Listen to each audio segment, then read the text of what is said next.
ಆ ಭಸ್ಮ ಪ್ರಸಾದದಲ್ಲಿ ಮಾತ್ರ ಎಷ್ಟೋ ಜನಕ್ಕೆ ರೋಗ ರುಜಿನಗಳೆಲ್ಲ ದೂರ ಆಗಿ ಹೋಗಿದೆ.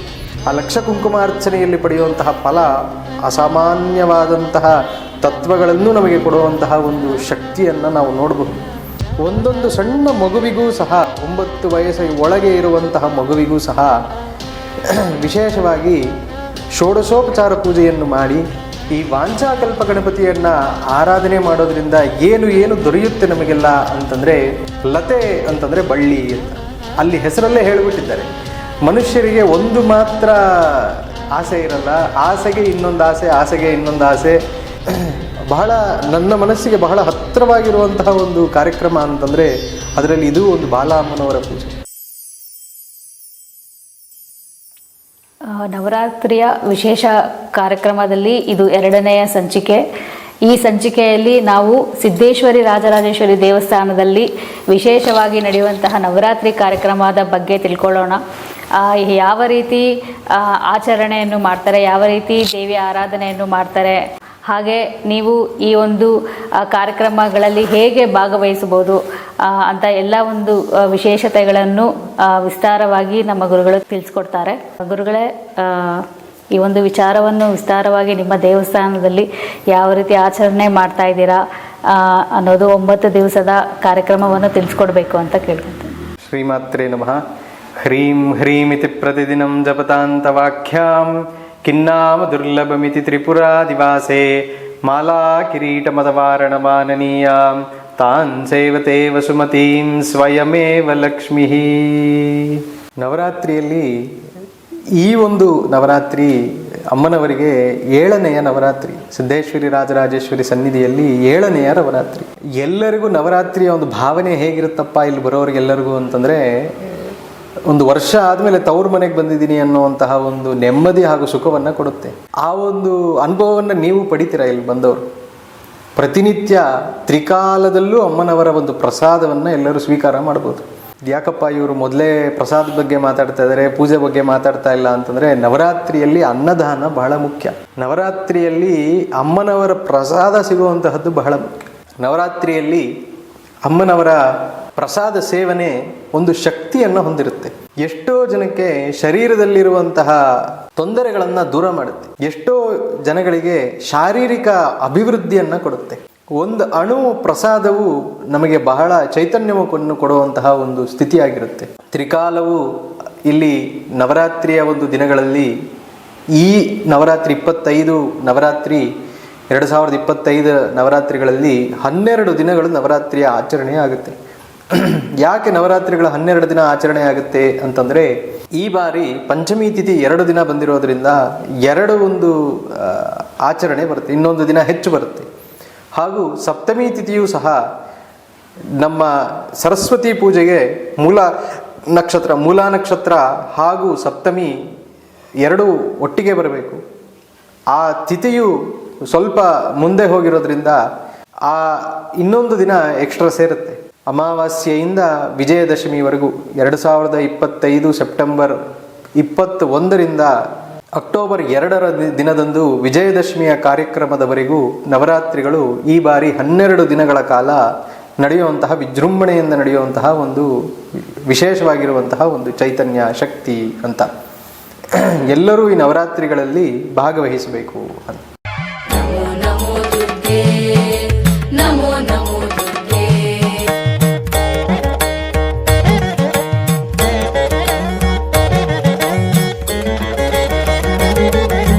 ಗುರುಗಳೇ, ಮೊದಲನೇದಾಗಿ ಈ ಶ್ರೀವಿದ್ಯೆ ಉಪಾಸನೆ ಇಲ್ಲಿ ನಡೆಯೋದರಿಂದ ಮೊದಲನೇ ದಿವಸ ಘಟಸ್ಥಾಪನೆ ಯಾವ ರೀತಿ ನಡೆಯುತ್ತೆ, ಹಾಗೆ ಹೇಗೆ ನೀವು ಈ ನವರಾತ್ರಿಯನ್ನು ಪ್ರಾರಂಭ ಮಾಡ್ತೀರಾ, ಇದ್ರ ಬಗ್ಗೆ ತಿಳಿಸ್ಕೊಡಿ. ನವರಾತ್ರಿ ಅನ್ನುವಂತಹದ್ದು 9 ದಿನಗಳ ನಡೆಯುವಂತಹ ಒಂದು ವಿಶೇಷವಾಗಿರುವಂತಹ ಹಬ್ಬ, ಸಮಾರಂಭ. ಒಂದು ಬಹಳ ಕುತೂಹಲವನ್ನು ಕೊಡುವಂತಹ ಒಂದು ವಿಷಯ ಎಲ್ಲರಿಗೂ.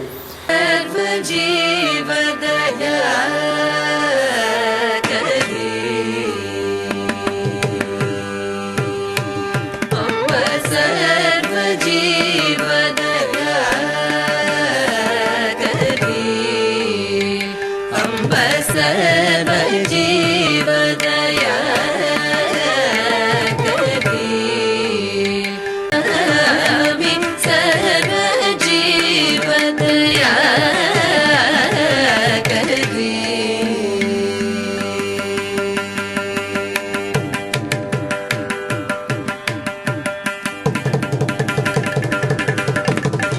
ಅಮಾವಾಸ್ಯೆಯ ದಿನದಂದು ಸಾಯಂಕಾಲದಲ್ಲಿ ಎಲ್ಲ ಸುವಾಸನಿಯರು ಇಲ್ಲಿ ಬಂದು ಬಳೆಯನ್ನು ತೊಡಗಿಸ್ಕೊಳ್ತಾರೆ. ಹೇಗೆ ಮದುವೆ ಮನೆಯಲ್ಲಿ ಬಳೆಗಾರ ಬಂದು ಬಳೆಯನ್ನು ತೊಡಗಿಸ್ಕೊಳ್ತಾನೋ ಅದೇ ರೀತಿಯಲ್ಲಿ ಇಲ್ಲಿ ಎಲ್ಲ ಸುವಾಸನಿಯರು ಅಮ್ಮನವರ ಒಂದು ಸಾನ್ನಿಧ್ಯದಲ್ಲಿ ನಾನು ನೀನು ಅಂತ ಹೇಳಿ ಬಳೆಯನ್ನು ತೊಡಗಿಸ್ಕೊಳ್ತಾರೆ. ಇದು ಶುಭ ಸಂಕೇತ, ಇದು ಶುಭವನ್ನು ಕೊಡುವಂತಹ ಒಂದು ಪ್ರತೀತಿ. ಯತ್ರ ನಾರ್ಯಸ್ತು ಪೂಜ್ಯಂತೆ ರಮಂತೆ ತತ್ರ ದೇವತಾ ಅಂತ ಹೇಳಿದ್ದಾರೆ. ಎಲ್ಲಿ ಸ್ತ್ರೀಯರ ಒಂದು ಆರಾಧನೆಯ ನಡೆಯುತ್ತೋ, ಅಂದರೆ ಮಾತೃಸ್ವರೂಪದಲ್ಲಿರುವಂತಹ ಲಲಿತೆಯ ಆರಾಧನೆಯ ನಡೆಯುತ್ತೋ ಅಲ್ಲಿ ದೇವತೆಗಳು ಸಾಕ್ಷಾತ್ ಸಚ್ಚಿದಾನಂದ ಸ್ವರೂಪದಲ್ಲಿ ನಮಗೆ ಆಶೀರ್ವಾದವನ್ನು ಮಾಡ್ತಾರೆ ಅಂತ ಹೇಳ್ತಾರೆ. ಮೊದಲನೆಯ ಒಂದು ಸ್ಥಿತಿ ಸ್ತ್ರೀಯರೆಲ್ಲರೂ ಸಹ ಬಳೆಯನ್ನು ತೊಡಗಿಸಿಕೊಳ್ಳುವಂತಹದ್ದು. ತದನಂತರ ನಾವು ಗೋಪೂಜೆಯನ್ನು ಮುಗಿಸಿ ವಿಶೇಷವಾಗಿ ನವರಾತ್ರಿಯ ಪ್ರಾರಂಭ ದಿನದಂದು ಗೋವಿಗೆ ಒಂದು ಪೂಜೆಯನ್ನು ಮಾಡ್ತೀವಿ, ಗೋಪೂಜೆಯನ್ನು ನಡೆಸ್ತೀವಿ. ಆ ಗೋಪೂಜೆಯನ್ನು ನಡೆಸಿ ಎಲ್ಲರೂ ದೇವಸ್ಥಾನದ ಎಲ್ಲ ಸಕುಟುಂಬದವರು ಸಹ ಸೇರಿ, ಅಮ್ಮನವರ ಕುಟುಂಬದವರೆಲ್ಲರೂ ಸೇರಿ ಸೌಭಾಗ್ಯ ದ್ರವ್ಯಗಳನ್ನು ಹಿಡಿದು, ಪಟ್ಟು ಪೀತಾಂಬರಗಳನ್ನು ಹಿಡಿದು, ಅಮ್ಮನವರಿಗೆ ಅಲಂಕಾರ ಮಾಡುವಂತಹ ಆಭರಣಗಳನ್ನು, ಭಕ್ಷ್ಯಗಳನ್ನು, ವಸ್ತ್ರಗಳನ್ನು, ಹೂಮಾಲಿಕೆಗಳನ್ನು ಹಿಡಿದು ಎಲ್ಲರೂ ಒಳಗಡೆ ಬಂದು ಅಮ್ಮನವರಿಗೆ ಜಯಘೋಷವನ್ನು ಹೇಳಿ ವಿಶೇಷವಾಗಿರುವಂತಹ ದ್ರವ್ಯ ಸಮರ್ಪಣೆಯನ್ನು ಮಾಡಿ ಪ್ರಾರ್ಥನೆಯನ್ನು ಮಾಡ್ತಾರೆ. ಯಾವ ರೀತಿ ಇರುತ್ತಪ್ಪ ಈ ಪ್ರಾರ್ಥನೆ ಅಂತಂದರೆ, ಜಯದೇವಿ ಜಯದೇವಿ ಜಯದೇವಿ ಅಂತ ಹೇಳಿ ಅಮ್ಮನವರನ್ನು ಕೇಳ್ಕೊತಾರೆ. ಹೇ ತಾಯಿ, ಈ ಒಂದು ನವರಾತ್ರಿಯಲ್ಲಿ ನಿನ್ನ ಒಂದು ಚಂಡ ಮುಂಡಾಸುರಗಳ ಸಂಹಾರ ಮಾಡಿರುವಂತಹ ಒಂದು ಸ್ಥಿತಿ ನಮಗೆ ಬಹಳ ಮುಖ್ಯವಾಗಿರುವಂತಹ ಒಂದು ದಿನ. ಈ ದಿನದಲ್ಲಿ ನಾವು ನಿಮ್ಮ ಜಯವನ್ನು ಹಬ್ಬದ ಮುಖಾಂತರವಾಗಿ, ಒಂದು ಉತ್ಸವದ ಮುಖಾಂತರವಾಗಿ ನಾವು ನಡೆಸ್ಕೊಳ್ತಾ ಹೋಗ್ತೀವಿ. ಇಂತಹ ಒಂದು ಕಾರ್ಯಕ್ರಮವನ್ನು ಆರಂಭ ಮಾಡ್ತಾ ಇದ್ದೀವಿ ಅಂತ ಹೇಳಿ ಅಮ್ಮನವರಿಗೆ ವಿಜ್ಞಾಪನೆಯನ್ನು ಮಾಡಿ ಆ ಸುಮಂಗಳ ದ್ರವ್ಯಗಳನ್ನೆಲ್ಲ, ಭಕ್ಷ್ಯಗಳನ್ನೆಲ್ಲ ಸಮರ್ಪಣೆಯನ್ನು ಮಾಡಿ ಪ್ರಾರ್ಥನೆಯನ್ನು ಮಾಡುವಂತಹದ್ದು. ಇದು ಅನುಜ್ಞಾಪಂ ಅಂತ ಹೇಳ್ತಾರೆ, ಪ್ರಾರ್ಥನೆಯನ್ನು ಮಾಡುವಂತಹದ್ದು. ಈ ಪ್ರಾರ್ಥನೆಯನ್ನು ಸಮರ್ಪಣೆ ಮಾಡಿದ ನಂತರ 9 ದಿನಗಳಲ್ಲೂ ಸಹ ಆ ಒಂದು ಶಕ್ತಿ ಚೈತನ್ಯ ಇಟ್ಕೊಂಡಿರುವಂತಹದ್ದು ಬಂದು ಘಟಸ್ಥಾಪನೆ ಅಂತ, ಕುಂಭಸ್ಥಾಪನೆ ಅಥವಾ ಕಳಶಸ್ಥಾಪನೆ ಅಂತ.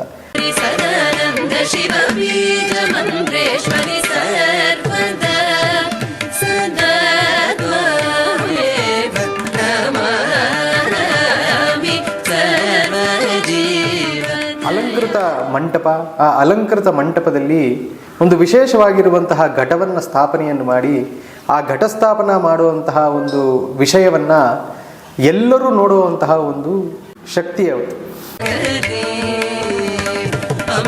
ಶಂಕರ ಹೃದಯೇಶ್ವರಿ ಸದಾನಂದ ಶಿವ ಬೀಜ ಮಂತ್ರೇಶ್ವರಿ ಸರ್ವದ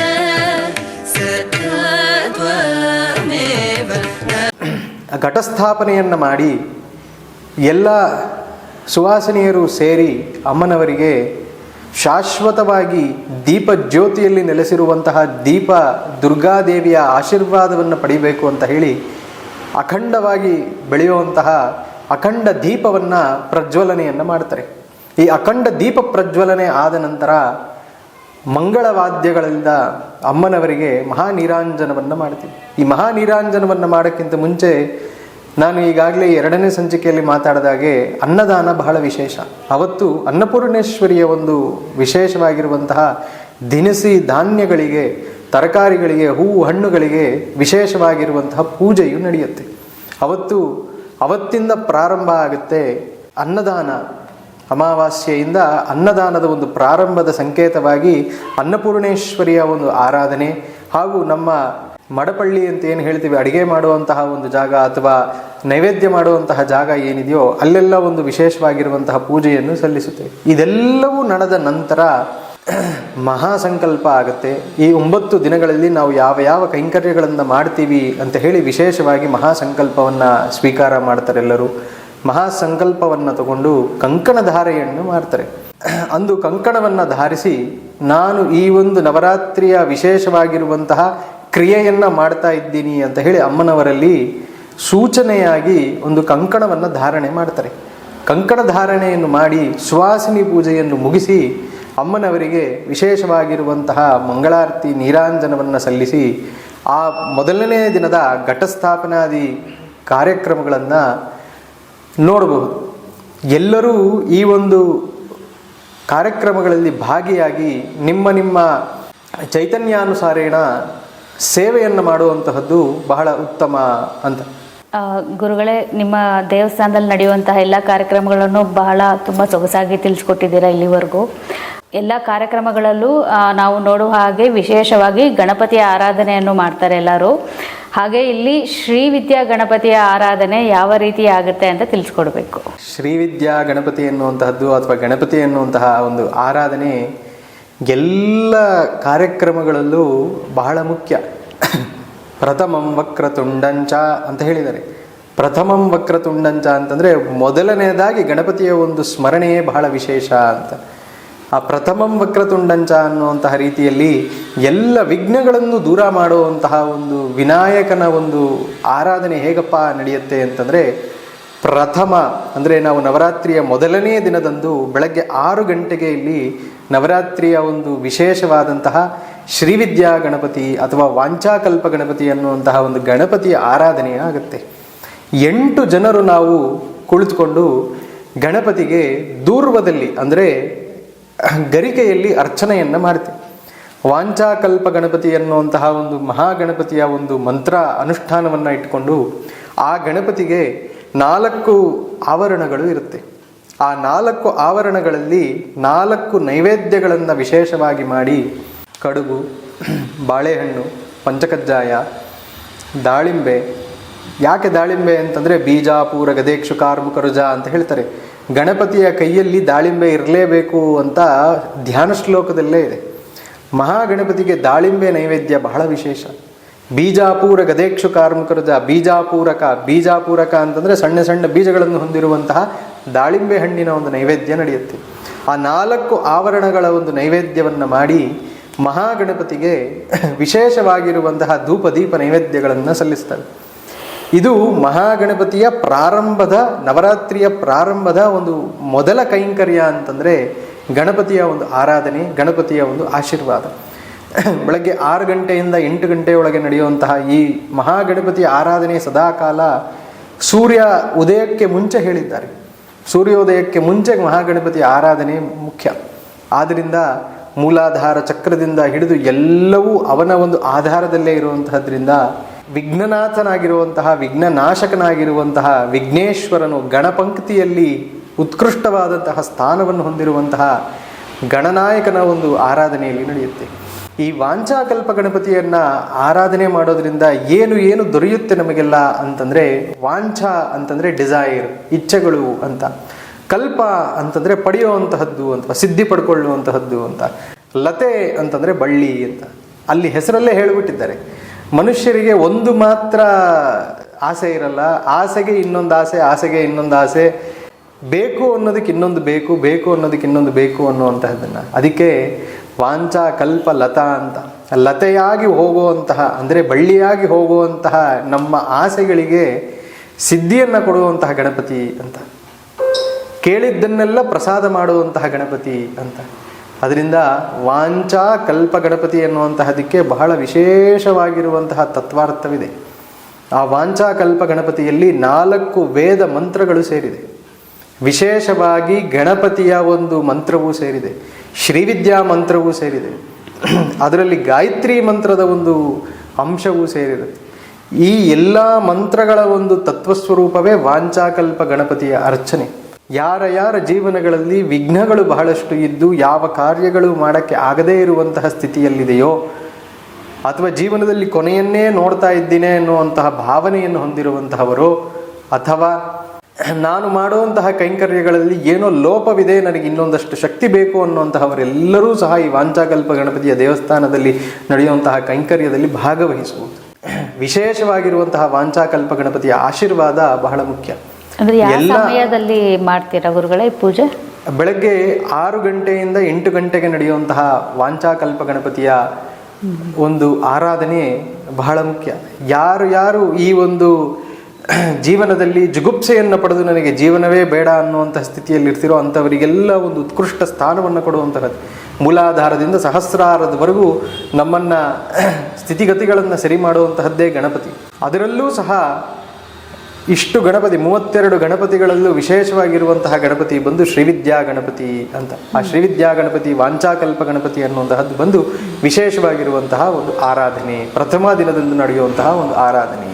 ಗುರುಗಳೇ, ಶ್ರೀವಿದ್ಯಾ ಸಂಪ್ರದಾಯದಲ್ಲಿ ಬರುವಂತಹ ದೇವಿಯ ಆರಾಧನೆ ಇಲ್ಲಿ ಯಾವ ರೀತಿ ನಡೆಯುತ್ತೆ ಅಂತ ತಿಳಿಸ್ಕೊಡ್ಬೇಕು. ಯಾಕೆಂದರೆ ನನಗೆ ತಿಳಿದಿರೋ ಹಾಗೆ ಶ್ರೀವಿದ್ಯಾ ಸಂಪ್ರದಾಯದಲ್ಲಿ ಬರುವಂತಹ ಬಾಲ ತ್ರಿಪುರ ಸುಂದರಿ ಅಮ್ಮನವರು ಇರಬಹುದು, ವಾರಾಹಿ ಅಮ್ಮನವರು ಇರಬಹುದು, ಹಾಗೆ ದುರ್ಗಾ ದೇವಿ ಅಮ್ಮನವರು ಇರಬಹುದು, ಶ್ಯಾಮಲೆ ದೇವಿ ಇರಬಹುದು. ಈ ದೇವತೆಗಳಿಗೆಲ್ಲ ಯಾವ ರೀತಿ ಒಂದು ವಿಶೇಷವಾದ ಆರಾಧನೆ ಈ ದೇವಸ್ಥಾನದಲ್ಲಿ ನಡೆಯುತ್ತೆ ಅಂತ ನೀವು ನಮಗೆ ತಿಳಿಸ್ಕೊಡ್ಬೇಕು ಗುರುಗಳೇ. ನವರಾತ್ರಿಗಳಲ್ಲಿ ಯಾರು ಶ್ರೀವಿದ್ಯೆ ಹಾದಿಯನ್ನು ಪಡೆದಿರ್ತಾರೋ ಅವರಿಗೆಲ್ಲರಿಗೂ ವಿಶೇಷವಾಗಿ ಯಾವ ರೀತಿಯ ಒಂದು ಆರಾಧನೆ ಇಲ್ಲಿ ನಮ್ಮ ಸಿದ್ದೇಶ್ವರಿ ರಾಜರಾಜೇಶ್ವರಿ ಅಮ್ಮನವರ ಸನ್ನಿಧಿಯಲ್ಲಿ ನಡೆಯುತ್ತೆ ಅನ್ನುವಂತಹದ್ದನ್ನು ಹೇಳಬೇಕು ಅಂತಂದರೆ, ನಾವು 2ನೇ ದಿನದಂದು, ನವರಾತ್ರಿಯ 2ನೇ ದಿನದಂದು ವಿಶೇಷವಾಗಿ ಸೌಂದರ್ಯ ಲಹರಿಯ ಒಂದು ಪಾರಾಯಣ ಹಾಗೂ ಭುವನೇಶ್ವರಿಯ ಒಂದು ಆವರಣಾರ್ಚನೆಯನ್ನು ಮಾಡ್ತೀವಿ. ಇಲ್ಲಿ ಪ್ರತಿನಿತ್ಯವೂ ಸಹ ಅಮ್ಮನವರ ಒಂದು ನವರಾತ್ರಿಯ ಪ್ರಯುಕ್ತ ಸುವಾಸಿನಿಯರ ಪೂಜೆಯನ್ನು ಮಾಡ್ತೀವಿ.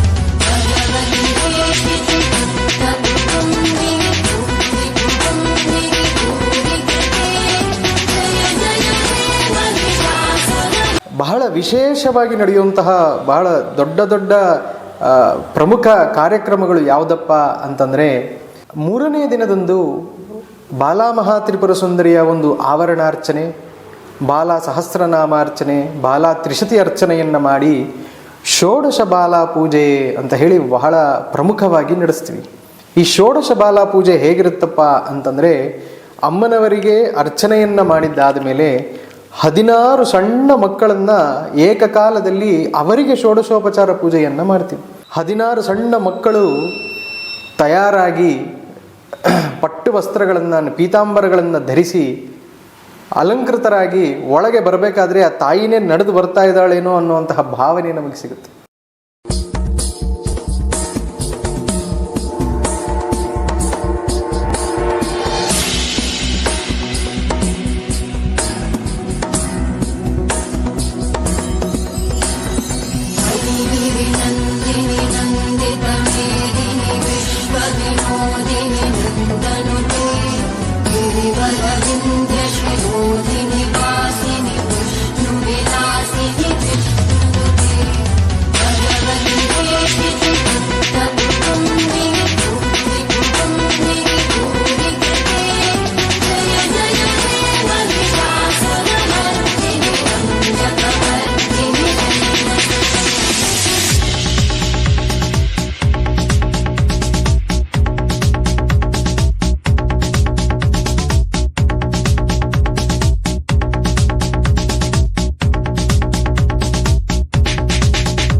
ಅಂತಹ ಒಂದು ಸ್ಥಿತಿಯನ್ನು ಎಲ್ಲರೂ ಕಣ್ಮುಂದೆ ನೋಡುವಂತಹ ದಿನ 3ನೇ ದಿನ ಸಂಜೆ ನಡೆಯುವಂತಹ ಷೋಡಶ ಬಾಲ ಪೂಜೆ ಅಂತ ಹೇಳಿ. ಆ ಷೋಡಶ ಬಾಲ ಪೂಜೆ ವಿಶೇಷವಾಗಿ ಒಂದೊಂದು ಸಣ್ಣ ಮಗುವಿಗೂ ಸಹ 9 ವಯಸ್ಸಿಗೆ ಒಳಗೆ ಇರುವಂತಹ ಮಗುವಿಗೂ ಸಹ ವಿಶೇಷವಾಗಿ ಷೋಡಶೋಪಚಾರ ಪೂಜೆಯನ್ನು ಮಾಡಿ ಆ ಮಗುವಲ್ಲಿ ಆ ದೇವತೆಯೇ ಆವಾಹನೆ ಆಗಿದೆ ಅನ್ನುವಂತಹ ಭಾವನೆಯನ್ನು ತಗೊಂಡು ಆ ದೇವತೆಯೇ ಬಾಲಾ ಮಹಾ ತ್ರಿಪುರ ಸುಂದರಿಯೇ ನೀನು ಅಂತ ಹೇಳಿ ಆ ಭಾವನೆಯನ್ನು ಸ್ವೀಕಾರ ಮಾಡಿ ಅವರಿಗೆ ಷೋಡಶೋಪಚಾರ ಪೂಜೆಯನ್ನು ಮಾಡಿ ಕೊನೆಗೆ ಅವ್ರಿಗೆ ಇಷ್ಟ ಆಗಿರುವಂತಹ ಚಾಕ್ಲೇಟ್, ಆಟ ಆಡುವಂತಹ ವಸ್ತುಗಳು, ಅವರಿಗೆ ಇಷ್ಟ ಆಗಿರುವಂತಹ ಬಟ್ಟೆಗಳನ್ನು, ವಸ್ತ್ರಗಳನ್ನು ದಾನ ಮಾಡಿ ಅವರ ಆಶೀರ್ವಾದ ನಾವು ಪಡ್ಕೊಳ್ತೀವಿ.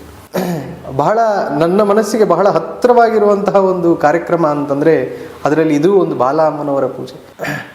ಬಾಲ ಅಮ್ಮನವರು ಲಲಿತೆಯ ಹೃದಯ ಶಕ್ತಿ, ಬಾಲ ಲೀಲಾ ವಿನೋದಿನಿ ಅಂತ. ನಾವು ಇಲ್ಲಿ ಬಾಲ ಪೂಜೆ ಮಾಡಬೇಕಾದ್ರೆ 2-3 ಸನ್ನಿವೇಶಗಳಲ್ಲಿ ಬಾಲ್ಯ ಚಮತ್ಕಾರವನ್ನು ತೋರಿಸಿದ್ದಾಳೆ ಇಲ್ಲಿ ನಮಗೆ. ಅದು ಎಲ್ಲರೂ ನೋಡಿದ್ದಾರೆ.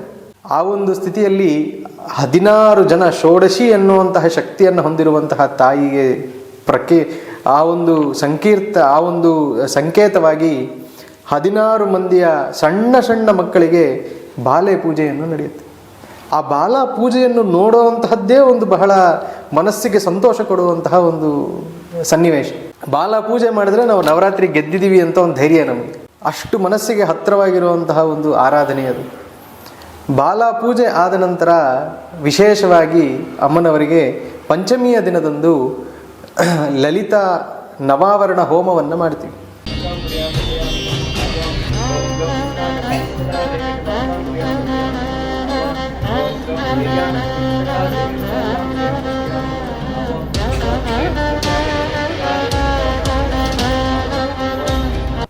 ಆ ನವಾವರಣ ಹೋಮವನ್ನು ಮಾಡಿ ಸುವಾಸಿನಿ ಪೂಜೆಯನ್ನು ಮಾಡ್ತೀವಿ. ತದನಂತರ ಷಷ್ಠಿಯ ದಿನದಂದು ಬಹಳ ವಿಶೇಷವಾಗಿ ನಾವು ಈಗಾಗಲೇ ಮುಂದಿನ ಸಂಚಿಕೆಯಲ್ಲಿ ಹೇಳಿದ ಹಾಗೆ ಸ್ಕಂದಮಾತಾ ಅಂತ ಹೇಳಿ ನಾವು ಏನು ಕಾರ್ತಿಕೇಯ, ಕುಮಾರ ಅಥವಾ ಸುಬ್ರಹ್ಮಣ್ಯನ ಆರಾಧನೆಯನ್ನು ಮಾಡ್ತೀವೋ ಅಂದು ಸುಬ್ರಹ್ಮಣ್ಯನ ಆರಾಧನೆಯನ್ನು ಮಾಡ್ತೀವಿ. ಸುಬ್ರಹ್ಮಣ್ಯನ ಆರಾಧನೆಯನ್ನು ಮಾಡಿ ಆ ಸುಬ್ರಹ್ಮಣ್ಯ ಆರಾಧನೆಯಲ್ಲಿ ಸುಬ್ರಹ್ಮಣ್ಯನ ಆವರಣಾರ್ಚನೆ, ಅಮ್ಮನವರ ಲಲಿತಾ ಆವರಣಾರ್ಚನೆಯನ್ನು ಮಾಡಿ ಸುಬ್ರಹ್ಮಣ್ಯನಿಗೆ ವಿಶೇಷವಾಗಿರುವಂತಹ ತ್ರಿಶತಿ ಅರ್ಚನೆಯನ್ನು ಮಾಡ್ತೀವಿ. ಆ ತ್ರಿಶತಿ ಅರ್ಚನೆಯಲ್ಲಿ ಸುಬ್ರಹ್ಮಣ್ಯನ ಸಂಕೇತವಾಗಿರುವಂತಹ 6 ಬೀಜಾಕ್ಷರಗಳಾಗಿರುವಂತಹ ಷಟ್ಕೋಣವನ್ನು ಹಾಕಿ ಷಟ್ಕೋಣದಲ್ಲಿ 6 ದೀಪಗಳನ್ನು ಸ್ಥಾಪನೆಯನ್ನು ಮಾಡಿ ಅಲ್ಲಿ ತ್ರಿಶತಿಯ ಒಂದು ಅರ್ಚನೆಯನ್ನು ಮಾಡುವಂತಹ ಪದ್ಧತಿ.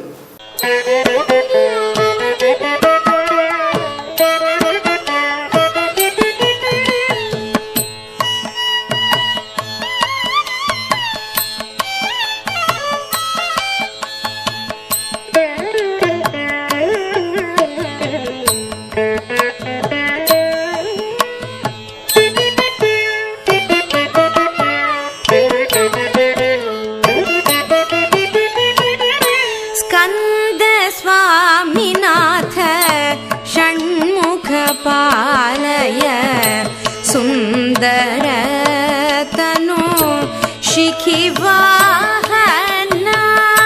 स्कन्द स्वामिनाथ षण्मुख पालय सुन्दर तनु शिखिवाहना स्कन्द स्वामिनाथ षण्मुख पालय सुन्दर तनु शिखिवाहना स्कन्द स्वामिनाथ षण्मुख पालय सुन्दर तनु शिखिवाहना स्कन्द स्वामिनाथ षण्मुख पालय सुन्दर तनु ಶಿಖಿವಾಹನ. ಆ ಅರ್ಚನೆ ಬಹಳ ವಿಶೇಷವಾಗಿ ಭಸ್ಮದಲ್ಲಿ ನಡೆಯುತ್ತೆ. ಆ ಭಸ್ಮದಲ್ಲಿ ನಡೆದಿರುವಂತಹ ಅರ್ಚನೆ, ಯಾರು ಆ ಭಸ್ಮದ ಪ್ರಸಾದವನ್ನು ಸ್ವೀಕಾರ ಮಾಡ್ತಾರೋ ಆ ಭಸ್ಮ ಪ್ರಸಾದದಲ್ಲಿ ಮಾತ್ರ ಎಷ್ಟೋ ಜನಕ್ಕೆ ರೋಗ ರುಜಿನಗಳೆಲ್ಲ ದೂರ ಆಗಿ ಹೋಗಿದೆ, ಚರ್ಮ ವ್ಯಾಧಿಗಳು ದೂರ ಆಗಿದೆ, ಶಾರೀರಿಕ ತೊಂದರೆಗಳು ದೂರ ಆಗಿದೆ. ಯಾರಿಗೆ ಮಕ್ಕಳಾಗದೇ ಇರುವಂತಹವರು ಬಂದಿದ್ದಾರೋ ಅವರಿಗೆಲ್ಲರಿಗೂ ಮಕ್ಕಳಾಗಿದೆ. ಇದನ್ನು ನಾವು ಇವತ್ತಲ್ಲ, ನಾವು ಅಮ್ಮನವರಿಗೆ 7 ನವರಾತ್ರಿಗಳಲ್ಲೂ ಈ ಒಂದು ಅದ್ಭುತವಾಗಿರುವಂತಹ ಒಂದು ತತ್ವವನ್ನು ನೋಡಿದ್ದೀವಿ. ಅಂದು ನಮ್ಮ ಪಾಠಶಾಲೆಯಿಂದ ಸಣ್ಣ ಸಣ್ಣ ಮಕ್ಕಳು ಬರ್ತಾರೆ, ವೇದಾಧ್ಯಯನ ಮಾಡ್ತಾ ಇರುವಂತಹ ವಟುಗಳು ಬರ್ತಾರೆ. ಸುಬ್ರಹ್ಮಣ್ಯನಿಗೆ ಹೇಗೆ ಆರಾಧನೆ ಮಾಡಬೇಕು ಅಂತಂದರೆ ವಟು ಆರಾಧನೆ ಮಾಡಬೇಕು.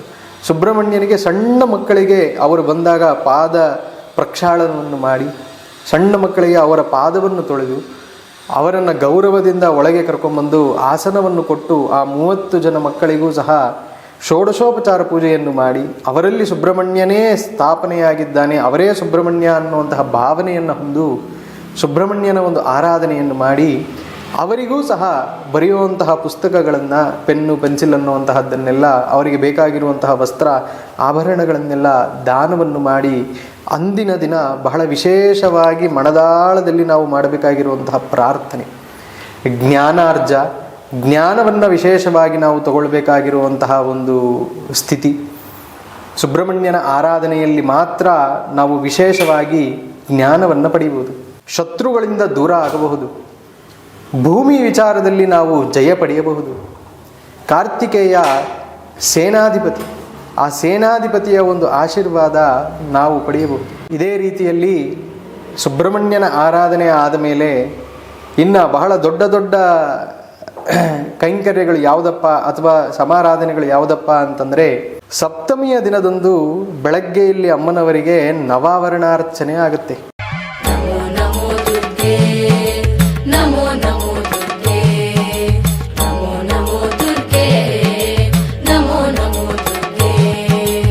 ಶ್ರೀವಿದ್ಯಾ ನವಾವರಣಾರ್ಚನೆ ಆಗುತ್ತೆ. ಆ ನವಾವರಣಾರ್ಚನೆಯಲ್ಲಿ ಸದಾಕಾಲ ಆಶೀರ್ವಾದವನ್ನು ಪಡೆಯುವಂತಹವರೆಲ್ಲರೂ ನಾವು. ಯಾಕೆ ಅಂತಂದರೆ, ಪ್ರತ್ಯೇಕವಾಗಿ ಸಪ್ತಮಿಯ ದಿನದಂದು 54 ಸುವಾಸನಿಯರಿಗೆ ಏಕಕಾಲದಲ್ಲಿ ಪೂಜೆ ಆಗುತ್ತೆ. ಆ ಏಕಕಾಲದಲ್ಲಿ 54 ಸುವಾಸನಿಯರಲ್ಲೂ ಸಹ ತಾಯಿಯ ಒಂದು ಸ್ವರೂಪವೇ ತಾಯಿಯೇ ಎಂದು ಭಾವನೆಯನ್ನು ಪಡೆದು ಆ ಸುವಾಸಿನಿಯರಿಗೆಲ್ಲರಿಗೂ ಹಸ್ತಪಾದಗಳ ಪ್ರಕ್ಷಾಳನೆಯನ್ನು ಮಾಡಿ ಸುವಾಸಿನಿ ದ್ರವ್ಯಗಳನ್ನು ಕೊಟ್ಟು ಅವರ ಎಲ್ಲರಿಗೂ ಅಂದು ಬಿಂದು ತರ್ಪಣ ಇರುತ್ತೆ. ಬಿಂದು ತರ್ಪಣವು ಬರೀ ಅಮ್ಮನವರಿಗೆ ಅಲ್ಲ, ಸುವಾಸಿನಿಯರಿಗೂ ಸಹ ಅವತ್ತು ನಾವು ಬಿಂದು ತರ್ಪಣವನ್ನು ಮಾಡ್ತೀವಿ. ಆ ಬಿಂದು ತರ್ಪಣವನ್ನು ಮಾಡಿ ವಿಶೇಷವಾಗಿ ಅವರಿಗೆ ವಸ್ತ್ರ ಆಭರಣಗಳನ್ನು ಫಲಪುಷ್ಪಗಳನ್ನು ಕೊಟ್ಟು ಅವರಲ್ಲಿ ಪ್ರಾರ್ಥನೆಯನ್ನು ಮಾಡಿ ನಾವು ವಿಶೇಷವಾಗಿರುವಂತಹ ಆಶೀರ್ವಾದವನ್ನು ಪಡೆಯುವಂತಹ ದಿನ. ಯಾವ ಯಾವ ಜಾತಕಗಳಲ್ಲಿ ಯಾವ ಯಾವ ಮನುಜರಲ್ಲಿ ಯಾರಿಗೆ ಪ್ರಾರಬ್ಧ ಕರ್ಮ ಅನ್ನುವಂತಹದ್ದು ಬಹಳ ಬಲವಾಗಿ ಇದ್ದು ಆ ಕರ್ಮ ಕಳ್ಕೊಳ್ಳೋದಕ್ಕೆ ಆಗೋದೇ ಇಲ್ಲ ಅನ್ನುವಂತಹ ಸ್ಥಿತಿಗತಿಗಳಿಗೆ ಹೋಗಿರ್ತಾರೋ ಅವರು ಅಂದು ಸುವಾಸಿನಿಯ ಸೇವೆ ಮಾಡೋದರಲ್ಲಿ, ಪಾದ ಪ್ರಕ್ಷಾಳನವನ್ನು ಮಾಡುವಂತಹದ್ರಲ್ಲಿ, ಸುವಾಸಿನಿಯಿಂದ ಮಂತ್ರಾಕ್ಷತೆಗಳನ್ನು ಪಡೆಯುವಂತಹದ್ರಲ್ಲಿ ಅವರ ಒಂದು ಕರ್ಮತತ್ವವನ್ನು ಬದಲಾವಣೆ ಮಾಡುವಂತಹ ಒಂದು ಶಕ್ತಿ ನೋಡಬಹುದು. ನಾವು ಸಾಕಷ್ಟು ಜನಕ್ಕೆ ಆ ಒಂದು ಬದಲಾವಣೆಯನ್ನು ನೋಡಿದ್ದೀವಿ. ವರ್ಷದಲ್ಲಿ ಎಷ್ಟೋ ಜನ ಕಾಯ್ತಾ ಇರ್ತಾರೆ ಸುವಾಸಿನಿ ಪೂಜೆ ಯಾವತ್ತು ಬರುತ್ತೆ ಅಂತ. ಯಾಕೆ ಕಾಯ್ತಾ ಇರ್ತಾರೆ ಅಂತಂದರೆ, ಅವತ್ತು ಅವರು ಓಡಿ ಬಂದ ಸುವಾಸಿನಿಯರಿಗೆ ಎಲ್ಲರಿಗೂ ಪಾದ ಪ್ರಕ್ಷಾಳನವನ್ನು ಮಾಡುವ, ಕಾಲನ್ನು ತೊಳೆಯಬಹುದು. ಆ ಕಾಲು ತೊಳೆದಿರುವಂತಹ ನೀರು ನಮ್ಮ ಮೇಲೆ ಪ್ರೋಕ್ಷಣೆ ಮಾಡಿಕೊಂಡ್ರೆ ಸಾಕು, ನಾವು ಅಷ್ಟು ಪುನೀತರಾಗ್ತೀವಿ. ಸಾಕ್ಷಾತ್ ಲಲಿತೆಯೇ ಅವಳಾಗಿರ್ತಾಳೆ, ಸಾಕ್ಷಾತ್ ಲಲಿತಾ ಸ್ವರೂಪವೇ ಆ ಎಲ್ಲ ಸುವಾಸಿನಿಯರು ಆಗಿರ್ತಾರೆ. ಅಂತಹ ಒಂದು ವಿಶೇಷವಾಗಿರುವಂತಹ ಭಾವನೆಯನ್ನು ಪಡೆದು ಮಾಡುವಂತಹದ್ದೇ ಸುವಾಸಿನಿ ಪೂಜೆ. ತದನಂತರ ಅಷ್ಟಮಿ ದಿನದಂದು ವಿಶೇಷವಾಗಿ ಮಹಾವಾರಾಹಿ ಅಮ್ಮನವರ ಒಂದು ಆರಾಧನೆ. ಮಹಾವಾರಾಹಿ ಅಮ್ಮನವರ ಆರಾಧನೆ ಇಲ್ಲಿ ಅಂದು ಆವರಣಾರ್ಚನೆಯನ್ನು ಮಾಡ್ತೀವಿ. ಮಹಾವಾರಾಹಿ ಆವರಣಾರ್ಚನೆಯನ್ನು ಮಾಡಿ ಮಹಾವಾರಾಹಿ ಅಮ್ಮನವರ ಶಕ್ತಿಯನ್ನು ಎಲ್ಲರೂ ಪಡ್ಕೊಳ್ಬೇಕು ಅಂತ ಹೇಳಿ, ಅವಳು ಭೂಪಾಲಿಕಾಯೇ ನಮಃ, ಧನಧಾನ್ಯ ಧರಪ್ರದಾಯೇ ನಮಃ, ಎಲ್ಲರಿಗೂ ಒಂದೇ ರೀತಿಯಾದಂತಹ ಶಕ್ತಿಯನ್ನು ಕೊಡಬೇಕು ಅಂತ ಹೇಳಿ, ನಮ್ಮ ಭೂಮಿಗಳಲ್ಲಿ ಇರುವಂತಹ ದೋಷ ನಿವೃತ್ತಿಯಾಗಬೇಕು ಅಂತ ಹೇಳಿ, ನಾವು ಶತ್ರುಜಯವನ್ನು ಪಡಿಬೇಕು ಅಂತ ಹೇಳಿ, ನಮ್ಮಲ್ಲಿ ಇರುವಂತಹ ಸಕಲ ದೃಷ್ಟಿಗಳು ನಿವಾರಣೆ ಆಗಬೇಕು ಅಂತ ಹೇಳಿ, ಶತ್ರು ಜಯ ಆಗಬೇಕು ಅಂತ ಹೇಳಿ ಮಾಡುವಂತಹ ಒಂದು ವಿಶೇಷವಾಗಿರುವಂತಹ ಕೈಂಕರ್ಯ. ಅಂದು ಬೆಳಗ್ಗೆ ಚಂಡೀಪಾರಾಯಣವೂ ಇಲ್ಲಿ ನಡೆದಿರುತ್ತೆ. ಅಂದಿನ ದಿನವೇ ಮಹಾವಾರಾಹಿ ಅಮ್ಮನವರ ಆರಾಧನೆ.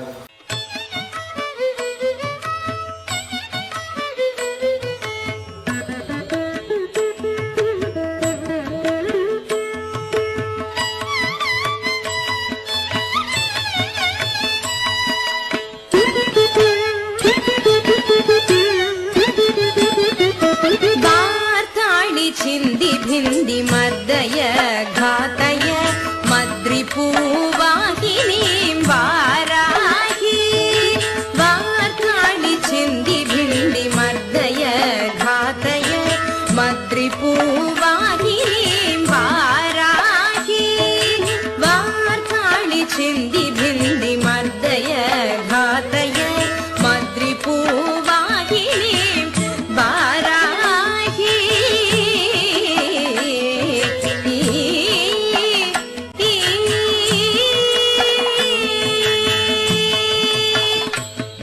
ಮಹಾವಾರಾಹಿ ಅಮ್ಮನವರ ಆರಾಧನೆಯಲ್ಲಿ ನಮ್ಮ ಮಾರ್ಕೆಟಲ್ಲಿ ಎಷ್ಟು ತರಕಾರಿ ಇದೆಯೋ ಅಷ್ಟು ತರಕಾರಿಗಳು ಅಮ್ಮನವರಿಗೆ ನೈವೇದ್ಯ ಆಗುತ್ತೆ. ಅದು ನೋಡೋದಕ್ಕೆ ಒಂದು ಬಹಳ ವಿಶೇಷವಾಗಿ ಕುತೂಹಲಕರವಾಗಿರುವಂತಹ ಒಂದು ಪ್ರಸಂಗ. ಅಷ್ಟು ತರಕಾರಿ ಸಿಗುತ್ತಾ ಬೆಂಗಳೂರಲ್ಲಿ ಅನ್ನುವಂತಹ ಒಂದು ಪ್ರಶ್ನೆಯೂ ಬರುತ್ತೆ ಎಷ್ಟೋ ಜನಕ್ಕೆ. ಅಂದರೆ ಅವಳು ನಮಗೆ ಕೊಟ್ಟಿರುವಂತಹದ್ದನ್ನು ನಾವು ಅವಳಿಗೆ ಮತ್ತೆ ವಾಪಸ್ ನೈವೇದ್ಯ ಮಾಡುವಂತಹದ್ದು. ಕೆರೆಯ ನೀರನ್ನು ಕೆರೆಗೆ ಚೆಲ್ಲು ಅನ್ನೋ ರೀತಿಯಲ್ಲಿ ಆ ಒಂದು ಅರ್ಥವನ್ನು ನಾವು ತಗೊಂಡು ಮಹಾವಾರಾಹಿಯ ಒಂದು ಆರಾಧನೆ ಮಾಡುವಂತಹದ್ದು ಅಷ್ಟಮಿ ದಿನದಂದು. ಮಹಾನವಮಿಯ ದಿನದಂದು ವಿಶೇಷವಾಗಿ ಇಲ್ಲಿ ಆ 9 ದಿನಗಳಲ್ಲೂ ಶತರುದ್ರಾಭಿಷೇಕಕ್ಕೆ ಪ್ರಯುಕ್ತವಾಗಿ ರುದ್ರಪಾರಾಯಣವನ್ನು ಮಾಡಿರ್ತೀವಿ. ಆ ರುದ್ರಪಾರಾಯಣವನ್ನು ವಿಶೇಷವಾಗಿ ಸಮಾಪ್ತವನ್ನುಗೊಳಿಸಿ ಅಮ್ಮನವರಿಗೂ ಸ್ವಾಮಿಗೂ ಶತರುದ್ರಾಭಿಷೇಕವನ್ನು ಮಾಡ್ತೀವಿ. ಆ ಶತರುದ್ರಾಭಿಷೇಕವು 108 ಶಂಖಗಳಲ್ಲಿ ಅಮ್ಮನವರಿಗೆ ಅಭಿಷೇಕ. ಯಾಕೆ ಅವತ್ತು ಅಭಿಷೇಕ ಮಾಡುವಂತಹದ್ದು ಅಂತಂದರೆ, ಅಷ್ಟಮಿ ದಿನದ ರಾತ್ರಿಯಂದು ಚಂಡ ಮುಂಡ ಅಸುರಗಳನ್ನೆಲ್ಲ ಸಂಹಾರ ಮಾಡಿರುವಂತಹ ಒಂದು ದಿನ. ಆ ಅಸುರ ಸಂಹಾರ ಆದಮೇಲೆ ತಾಯಿ ಶಾಂತಳಾಗಿ ಪ್ರಸನ್ನಳಾಗಿ ಎಲ್ಲರಿಗೂ ಒಂದು ಶಾಂತಿ ಸುಖ ನೆಮ್ಮದಿಯ ಒಂದು ತತ್ವವನ್ನು ಸಾರಲಿ ಅಂತ ಹೇಳಿ ಅಂದು ಶತರುದ್ರಾಭಿಷೇಕ ನಡೆಯುತ್ತಿಲ್ಲ. ಸಂಜೆ ಅವತ್ತಿನ ದಿನ ಸಂಜೆಯೇ ಈ ವಿಶೇಷವಾಗಿರುವಂತಹ ದಿನದಂದು ಅಮ್ಮನವರಿಗೆ ಲಕ್ಷ ಕುಂಕುಮಾರ್ಚನೆ ನಡೆಯುತ್ತೆ. ಆ ಲಕ್ಷ ಕುಂಕುಮಾರ್ಚನೆಯಲ್ಲಿ ಪಡೆಯುವಂತಹ ಫಲ ಅಸಾಮಾನ್ಯವಾದಂತಹ ತತ್ವಗಳನ್ನು ನಮಗೆ ಕೊಡುವಂತಹ ಒಂದು ಶಕ್ತಿಯನ್ನು ನಾವು ನೋಡಬಹುದು. ಇನ್ನು ಎಲ್ಲರಿಗೂ ಬಹಳ ಪ್ರೀತಿಕರವಾಗಿರುವಂತಹ ಒಂದು ದಿನ, ಎಲ್ಲರೂ ಬಹಳ ಉತ್ಸುಕರಾಗಿ ಕುಣಿದಾಡುವಂತಹ ದಿನ ಯಾವುದಪ್ಪ ಅಂತಂದರೆ ವಿಜಯದಶಮಿ. ವಿಜಯದಶಮಿಯೇ ಅಮ್ಮನವರ ವಿಜಯೋತ್ಸವವನ್ನು ಕೊಂಡಾಡುವಂತಹ ದಿನ. ಅಂದು ಬೆಳಗ್ಗೆ ಇಲ್ಲಿ ಅಮ್ಮನವರಿಗೆ ಚಂಡಿಕಾ ಹೋಮವನ್ನು ಮಾಡಿ, ಚಂಡಿಕಾ ಹೋಮದಲ್ಲಿ ಎಲ್ಲರ ಒಂದು ಸಂಕಲ್ಪವನ್ನು ನಿವೇದನೆ ತಗೊಂಡು ವಿಶೇಷವಾಗಿ ಪೂರ್ಣಾಹುತಿಯನ್ನು ಮುಗಿಸಿ ಚಂಡಿಕಾ ಹೋಮ ಆದ ನಂತರ ಎಲ್ಲರಿಗೂ ಪ್ರಸಾದ ಉಂಟಾಗುತ್ತೆ. ಪ್ರತಿನಿತ್ಯವೂ ಎಲ್ಲರಿಗೂ ಪ್ರಸಾದ ಇರುತ್ತೆ. ವಿಶೇಷವಾಗಿ ಚಂಡಿಕಾ ಹೋಮ ದಿನದಂದು ಎಲ್ಲರೂ ಅವರವರ ಮನೆಗಳಲ್ಲಿ ಪೂಜೆಗಳನ್ನು ಮುಗಿಸ್ಕೊಂಡು ಇಲ್ಲಿ ಬಂದರೆ ದಿನಪೂರ್ತಿ ಅಮ್ಮನವರ ಸನ್ನಿಧಿಯಲ್ಲೇ ಇರಬಹುದು. ಅವತ್ತು ಯಾಕೆ ಅಂತಂದರೆ, ಕೊನೆಯದಾಗಿ ಚಂಡಿಕಾ ಹೋಮ ನಡೆದ ನಂತರ ಊಟದ ವ್ಯವಸ್ಥೆ, ಊಟ ಎಲ್ಲ ಆದ ನಂತರ ಅಮ್ಮನವರನ್ನು ವಿಜಯೋತ್ಸವಕ್ಕೆ ಹೊರಗಡೆ ಉತ್ಸವಕ್ಕೆ ಕರ್ಕೊಂಡು ಹೋಗ್ತೀವಿ. ಉತ್ಸವಕ್ಕೆ ಕರ್ಕೊಂಡು ಹೋದಾಗ ಲಲಿತಾ ತ್ರಿಶತಿಯಲ್ಲಿ ಒಂದು ನಾಮಾವಳಿಯನ್ನು ಹೇಳಿದ್ದಾರೆ. ಹಲ್ಲಿ ಸಾಲಾಸ್ಯ ಸಂತುಷ್ಟಾಯೈ ನಮಃ ಅಂತ. ಅಮ್ಮನವರು ನಮಗೊಂದು ಕರ್ತವ್ಯವನ್ನು ಕೊಟ್ಟಿದ್ದಾರೆ. ನಾವು ಯಾವಾಗಲೂ ಅಮ್ಮನವ್ರ ಹತ್ರ ಒಂದು ವರ ಕೊಡು ಅಂತ ಬೇಡ್ಕೊಳ್ತೀವಿ. ಆದರೆ ಅಮ್ಮನವರು ನಮಗೊಂದು ಕರ್ತವ್ಯ ಕೊಟ್ಟಿದ್ದಾರೆ. ಏನಪ್ಪ ಆ ಕರ್ತವ್ಯ ಅಂತಂದರೆ, ಎಲ್ಲರೂ ಅಮ್ಮನವರ ಮುಂದೆ ಕೋಲಾಟವನ್ನು ಆಡಬೇಕಂತೆ. ಹಲ್ಲಿ ಸಾಲಾಸ್ಯ ಸಂತುಷ್ಟಾಯೇ ನಮಃ ಅಂತ. ಯಾರು ಹಲ್ಲಿ ಅಂದರೆ ಕೋಲು ಅಂತ, ಆ ಕೋಲನ್ನು ಇಟ್ಟುಕೊಂಡು ಹಾಲಾಸ್ಯ ಒಂದು ಬಹಳ ವಿಶೇಷವಾಗಿರುವಂತಹ ನೃತ್ಯವನ್ನು ಮಾಡಿಕೊಂಡು ಆ ಕೋಲಾಟವನ್ನು ಆಡ್ಕೊಂಡು ಹೋಗ್ತಾರೋ ಅದನ್ನು ನೋಡಿ ಅಮ್ಮನವರು ಸಂತುಷ್ಟಳಾಗ್ತಾಳೆ ಅಂತ. ಹಲ್ಲಿ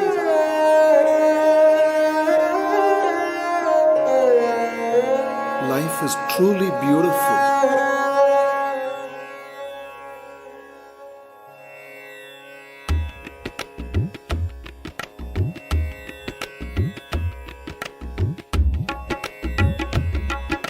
Living life with life.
ಹಲ್ಲಿ ಸಾಲಾಸ್ಯ ಸಂತುಷ್ಟಾಯೇ ನಮಃ ಅಂತ ಅತಿ ವಿಶೇಷವಾಗಿರುವಂತಹ ದಿನ. ಎಲ್ಲರೂ ವಿಜಯದಶಮಿಯ ದಿನದಂದು ಉತ್ಸವದ ಒಂದು ದರ್ಶನಕ್ಕೋಸ್ಕರ ಬರಲೇಬೇಕು. ಅಂದು ಬನ್ನಿ ವೃಕ್ಷದ ಪೂಜೆಯು ಬಹಳ ವಿಶೇಷವಾಗಿರುತ್ತೆ. ನಮ್ಮ ಅರಸರು ಮಾಡುವಂತಹ ಪೂಜೆ, ಬನ್ನಿ ವೃಕ್ಷಕ್ಕೆ ಹೋಗಿ ಅವರ ಆಯುಧಗಳನ್ನೆಲ್ಲ ಇಟ್ಟು ಅಲ್ಲಿ ಜಯಘೋಷವನ್ನು ಹೇಳಿ ಆ ಆಯುಧಗಳಿಂದ ಅವರವರ ಶತ್ರುಗಳನ್ನು ಜಯಪಡೆದು ಬಂದಂತಹ ಆಯುಧಗಳಿಗೆ ಗೌರವವನ್ನು ಸಮರ್ಪಿಸಿ ತಾಯಿ ಲಲಿತೆ ಹತ್ರ, ಚಾಮುಂಡೇಶ್ವರಿ ಹತ್ರ ಸಮರ್ಪಣೆಯನ್ನು ಮಾಡ್ತಾರೆ. ಈ 9 ದಿನಗಳ ವಿಶೇಷ ಕೈಂಕರ್ಯಗಳೆಲ್ಲವೂ ಸಹ ಅಮ್ಮನವರಲ್ಲಿ ಲೀನವಾಗುವಂತಹದ್ದು ಬಂದು ವಿಜಯದಶಮಿಯ ದಿನದಂದು. ವಿಜಯದಶಮಿಯ ದಿನದಂದು ಉತ್ಸವ ಬಹಳ ಮುಖ್ಯವಾಗಿರುವಂತಹದ್ದು. ಎಲ್ಲರಿಗೂ ನಾವು ಪತ್ರಿಕೆಯನ್ನು ಕೊಡ್ತೀವಿ, ಪತ್ರಿಕೆಯನ್ನು ಸ್ವೀಕಾರ ಮಾಡಬಹುದು. ಯಾವ ಯಾವ ಕೈಂಕರ್ಯಗಳಲ್ಲಿ ನಿಮಗೆ ಯಾವ ಯಾವ ಕೈಂಕರ್ಯಗಳಲ್ಲಿ ಭಾಗವಹಿಸಬೇಕು ಅಂತಿರುತ್ತೋ ಅವರೆಲ್ಲರೂ ಸಹ ದೇವಸ್ಥಾನಕ್ಕೆ ಬಂದು ಅಮ್ಮನವರ ಪ್ರಸಾದವನ್ನು ಸ್ವೀಕಾರ ಮಾಡಿಕೊಂಡು ಅಮ್ಮನವರ ಕೃಪಾ ಕಟಾಕ್ಷಗಳಿಗೆ ಪಾತ್ರರಾಗಬಹುದು. ಇದು ನವರಾತ್ರಿಯ ಒಂದು ವಿಜೃಂಭಣೆಯಲ್ಲಿ ನಡೆಯುವಂತಹ ಒಂದು 9 ದಿನಗಳ ಕೈಂಕರ್ಯಗಳು. ಗುರುಗಳೇ, ಇಲ್ಲಿವರೆಗೂ ತುಂಬ ಉಪಯುಕ್ತವಾದ ಒಂದು ಮಾಹಿತಿಯನ್ನು ನೀಡಿದ್ದೀರಾ. ಹೇಗೆ ನವರಾತ್ರಿಯಲ್ಲಿ ಅಮ್ಮನವರ ಆರಾಧನೆಯನ್ನು ಹೇಗೆ ಮಾಡಬೇಕು, ಹಾಗೆ ಶ್ರೀವಿದ್ಯೆ ಸಂಪ್ರದಾಯದಲ್ಲಿ ಅಮ್ಮನವರ ಆರಾಧನೆ ಇಲ್ಲಿ ಹೇಗೆ ನಡೆಯುತ್ತೆ ಅಂತ ತುಂಬ ಸೊಗಸಾಗಿ ತಿಳಿಸ್ಕೊಟ್ಟಿದ್ದೀರಾ. ಹಾಗೆ ಎಲ್ಲರೂ ಇಲ್ಲಿ ಬಂದು ಈ ಕಾರ್ಯಕ್ರಮದಲ್ಲಿ ಪಾಲ್ಗೊಳ್ಳಲು ಅಮ್ಮನವರ ಒಂದು ಕೃಪಾ ಕಟಾಕ್ಷ ಎಲ್ಲರ ಮೇಲೆ ಇದ್ದು ಎಲ್ಲರೂ ಇಲ್ಲಿ ಬರೋ ಹಾಗೆ ಆಗಲಿ ಅಂತ ನಾನು ಕೇಳ್ಕೊತೀನಿ. ನವರಾತ್ರಿಯ ದಿವಸದಂದು ಈ ಒಂದು ಭಕ್ತಾದಿಗಳ ಮನೋಕಾಮನೆ ಏನೇನಿದೆಯೋ ಎಲ್ಲವೂ ಸಿದ್ಧಿಯಾಗಲಿ, ಅಮ್ಮನವರ ಕೃಪಾ ಕಟಾಕ್ಷ ಸದಾ ನಿಮ್ಮ ಮೇಲೆ ಇರಲಿ ಅಂತ ಹೇಳ್ತಾ ಎಲ್ಲರೂ ಇಲ್ಲಿ ಬಂದು ಭಾಗವಹಿಸುವಂತೆ ಆಗಲಿ, ಈ ಅಮ್ಮನವರ ಕೃಪಾ ಕಟಾಕ್ಷಕ್ಕೆ ಪಾತ್ರರಾಗಿ ಅಂತ ಹೇಳ್ತಾ ಈ ಒಂದು ವಿಶೇಷವಾದ ಸಂಚಿಕೆಯನ್ನು ನಾವು ಇಲ್ಲಿ ಮುಗಿಸ್ತಾ ಇದ್ದೀವಿ. ಸಿಗೋಣ ಮುಂದಿನ ಸಂಚಿಕೆಯಲ್ಲಿ. ಅಲ್ಲಿವರೆಗೂ ನಮಸ್ಕಾರ.